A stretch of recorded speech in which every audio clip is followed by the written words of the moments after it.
Hey everyone. आजकल जो शिक्षकों में काफ़ी चर्चा का विषय है वह है बीएसईबी बोर्ड के द्वारा जो शिक्षक सक्षमता परीक्षा का आंसर की जारी किया गया है। वो उसमें इतनी सारी खामियां देखी गई हैं जिसे हर कोई हतप्रभ है कि क्या शिक्षक की सक्षमता जांच करने से पहले बोर्ड के जो स्टाफ हैं जिन्होंने की आंसर की अपलोड किया था और ठीक से किए बगैर ही इन्होंने अपलोड कर दिया है, उनकी सक्षमता जांचनी आवश्यक है। बात थोड़ी गंभीर है, परंतु जब आप देखेंगे आगे कि क्वेश्चन किस प्रकार से गलती करवाए गए हैं तो आपको लगेगा कि नहीं, पहले उनकी सक्षमता को जांच करना भी आवश्यक है।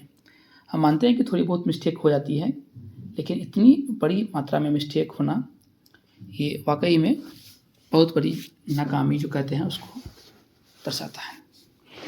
इससे पहले मैंने अपने चैनल के माध्यम से एक वीडियो अपलोड किया था जिसमें मैंने बताया था कि किस प्रकार जो हज़ारों शिक्षकों की नौकरी जो है खतरे में दिख रही है, क्योंकि हम सबको पता है कि जो सरकार ने, शिक्षा विभाग ने और बीएसईबी बोर्ड के द्वारा जो घोषणा की गई थी उसके अनुसार बताया गया था कि कुल 5 आपको मौके दिए जाएंगे और इसी 5 मौक़ों में आपको पास कर जाना है, जिनमें कि प्रथम 3 मौके ऑनलाइन परीक्षा के तौर पे लिए जाएंगे और जो लास्ट के 2 मौके वो ऑफलाइन परीक्षा के तौर पे लिए जाएंगे।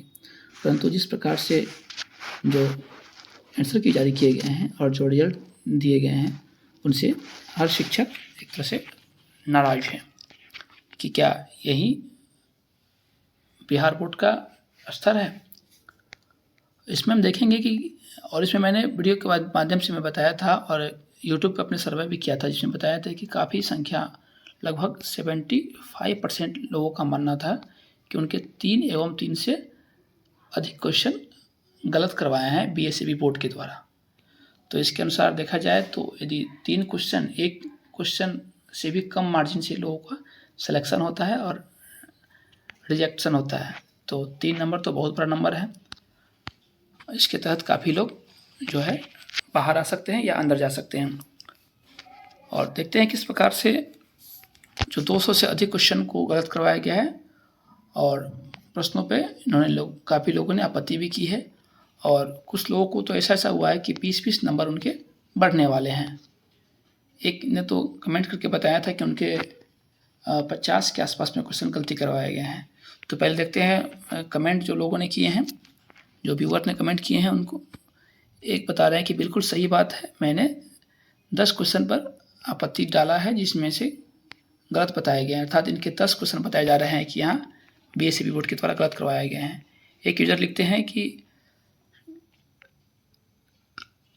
सर मेरा भी गलत हुआ है जो मैं सही आंसर दी थी। तो यहाँ ये भी एक बता रहे हैं कि मेरा 20 आंसर उर्दू में गलत किया गया है फिर भी 90 सही है। तो ये तो अलग बात है कि आपके 90 सही है, लेकिन इन 20 क्वेश्चन का क्या जिसे कि गलत करवाया गया है। यदि 20 क्वेश्चन आपका सही रहेगा, 20 नंबर आएंगे तो आपको आपका जो पहला पसंद का जो जिला है वो दिया जाएगा। एक यूजर लिखते हैं कि मेरा 2 क्वेश्चन गलत हुआ था। तो एक भी क्वेश्चन काफ़ी है, 2 क्वेश्चन गलत हुए हैं। एक लिख रहे हैं कि पेमेंट नहीं हो पा रहे हैं, 2 से 5 वाले में भी यही प्रॉब्लम था। कोई लिख रहे हैं कि सर मेरा आंसर भी गलत हुआ है जो मैं सही आंसर दी थी। तो वही तो बात ही हो रही है। एक यूजर लिख रहे हैं कि 6-3-24 को सब्जेक्ट संस्कृत प्रथम पाली में 68 क्वेश्चन, माय गॉड, क्वेश्चन गलत किए गए हैं। मैं पूरी तरह से इनके बातों से सहमत नहीं हूँ, परंतु जो काफ़ी मात्रा में जो नंबर आ रहा है, अधिकतर लोग बता रहे हैं 75%, 80% लोग बता रहे हैं कि उनके 3 से अधिक क्वेश्चन गलत हैं। कुछ लोगों के 10-20 इस प्रकार से जो समस्याएं हैं वो आ रही हैं। अब आपको दिखाते हैं कि किस प्रकार के क्वेश्चन जो है गलत करवाए गए हैं। एक क्वेश्चन पूछा गया था कि अंडा प्रमुख स्रोत है किस चीज़ का।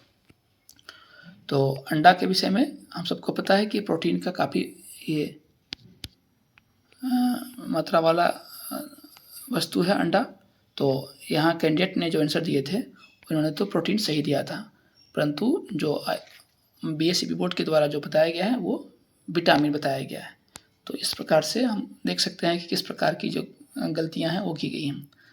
और दोस्तों इस बीच में आपको रोकना चाहूँगा कि यदि चैनल पर नया है तो चैनल को सब्सक्राइब कर लेंगे तथा वीडियो को अन्य लोगों के साथ शेयर करेंगे ताकि और भी लोगों को ये जानकारी मिल सके कि किस प्रकार से गलत किए गए हैं। और अभी जो सेकेंड जारी किया गया आंसर की, उसके कल तक डेट है। आप भी अपने जो आंसर किया उसको अच्छे से जांच कर लेंगे।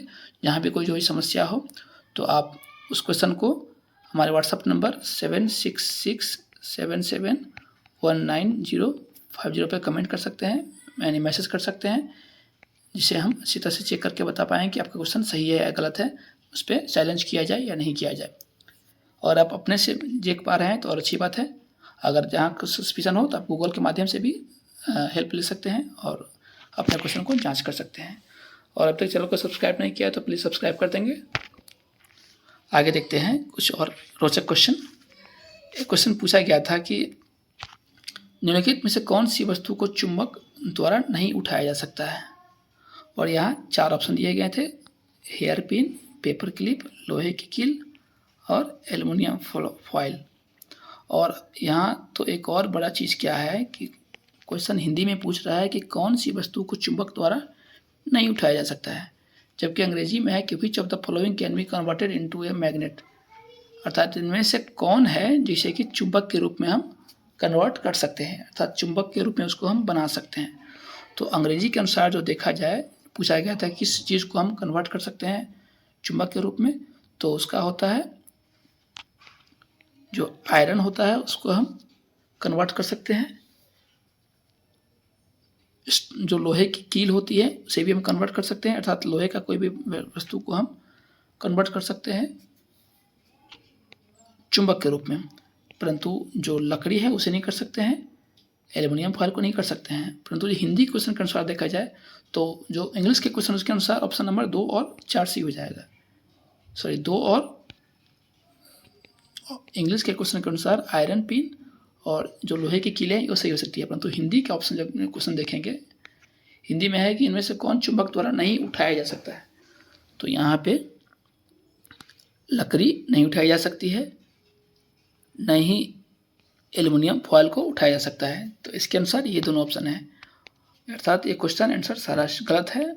और इसमें जो कैंडिडेट दिए थे वो था वुड, जबकि बोर्ड के द्वारा करवाया गया था आयरन। आगे देखते हैं, पूछ रहा है कि रेडिश यानी मूली की किस आकृति की होती है, तो मूली हम सबको पता है कि मूली ये जो शंकु की आकृति की होती है। यहाँ कैंडिडेट ने शंकु को टीका लगा था कोन को, परंतु बोर्ड के द्वारा इसको सिलेंडर करवाया गया है। आगे देखते हैं कि जब स्विच के स्थान पर डैश का उपयोग करते हैं तो बल्ब नहीं जलता है, अर्थात स्विच की जगह पे किस चीज़ का प्रयोग करेंगे तो बल्ब नहीं जलेगा। लोहे की कील लगाएंगे तो आराम से संचार हो जाएगा वहाँ विद्युत का, माचिस की तीली से नहीं हो सकता है। फिर एल्युमिनियम से भी हो सकता है, कॉपर से भी हो सकता है। तो यहाँ पूछा जा रहा था कि नहीं जलता है तो उसके लिए माचिस की तीली का प्रयोग करना होगा। इसमें कैंडिडेट के द्वारा दिया गया था माचिस स्टिक, परंतु जो बोर्ड ने करवाया है उसे कॉपर को सही करवाया है। आगे देखते हैं कि पूछा गया था कि सी वाटर, अर्थात यहाँ पूछा गया था कि नमक किस चीज़ से बनता है। ऑप्शन 4 दिए गए थे और जो इसमें सही आंसर करवाया गया था वो स्वच्छ वाटर करवाया गया था, जबकि यहाँ जो सी वाटर होते हैं उससे नमक बनाए जाते हैं। आगे क्वेश्चन था कि कवि का स्त्रीलिंग रूप क्या होता है, तो हम सबको पता है कि कवि का जो स्त्रीलिंग रूप होता है वो कवयित्री होता है और उसका ये सही ऑप्शन होना चाहिए, जबकि आयोग जो करवाया था वो ऑप्शन नंबर 2 को करवाया था, जो कि गलत है। आगे पूछा गया था कि जिन छोटे बच्चों से काम करवाया जाता है उन्हें माना जाता है, अर्थात छोटे बच्चों का जो काम होता है वो बाल श्रम कहलाता है, परंतु यहाँ ऑप्शन में दिया गया था बाल क्रीड़ा करके दिया गया था कुछ ऑप्शन में। आगे क्वेश्चन था कि रहमत अली चौधरी ने किस शब्द का इजाद किया था, तो इसके द्वारा इजाद किया गया था पाकिस्तान शब्द को, जबकि जो ऑप्शन करवा रहा था वो हिंदुस्तान को करवा रहा था। 2 या अधिक संख्याओं का गुणनफल एक दूसरे का क्या होता है, तो गया था कि चौरा चौरी कांड जो है ये कब हुआ था, तो ये भी जो 4 ऑप्शन दिए गए थे उनमें से कोई सही आंसर है ही नहीं। तो उम्मीद करता हूँ कि वीडियो आपको पसंद आया हो, और चैनल पर नया है तो चैनल को सब्सक्राइब कर लेंगे तथा बेल आइकन दबा देंगे ताकि जब भी कोई वीडियो हो उसका नोटिफिकेशन आपको मिले। और इसी तरह मैं और वीडियो